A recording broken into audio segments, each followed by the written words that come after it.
अंग्रेजों से पहले भारत कितना अमीर था, ये सवाल आज के भारत को समझने के लिए बहुत जरूरी है, क्योंकि जिस देश को आज विकासशील कहा जाता है, वही भारत एक समय दुनिया की सबसे अमीर अर्थव्यवस्था हुआ करता था। इतिहासकारों के अनुसार 1700 ईस्वी के आसपास पूरी दुनिया की कुल संपत्ति का लगभग 23 से 25% अकेले भारत के पास था।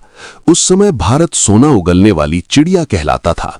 भारत के खेतों में अन्न की भरमार थी। कारीगरों के हाथों से बने कपड़े पूरी दुनिया में बिकते थे। भारतीय मसाले यूरोप के बाजारों में सोने के भाव बिकते थे। यही वजह थी कि विदेशी व्यापारी भारत तक पहुंचने के लिए समुद्री रास्तों की खोज में निकल पड़े। भारत का कपड़ा उद्योग इतना मजबूत था कि ढाका की मलमल को हवा में उड़ता हुआ कपड़ा कहा जाता था। भारतीय लोहे की गुणवत्ता इतनी बेहतरीन थी कि दिल्ली का लौह स्तंभ आज भी जंग नहीं खाया। भारत में उस समय मजबूत बैंकिंग प्रणाली थी। साहूकार और व्यापारी अंतर्राष्ट्रीय व्यापार करते थे। भारत के बंदरगाह जैसे सूरत, मछलीपट्टनम और कालीकट विश्व व्यापार के बड़े केंद्र थे। मुगल काल में भारत का खजाना इतना समृद्ध था कि मुगल बादशाहों के दरबार में हीरे जवाहरात आम चीज माने जाते थे। कोहिनूर हीरा भारत से ही निकला था।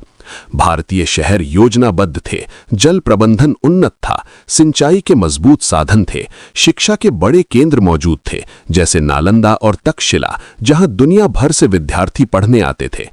भारत में उत्पादन आधारित अर्थव्यवस्था थी। किसान अन्न उगाता था, कारीगर वस्तुएं बनाता था, व्यापारी उन्हें दूर देशों तक पहुंचाता था, और यही चक्र भारत को समृद्ध बनाए रखता था। लेकिन ये समृद्धि अंग्रेजों की नजरों से छिपी नहीं रह सकी।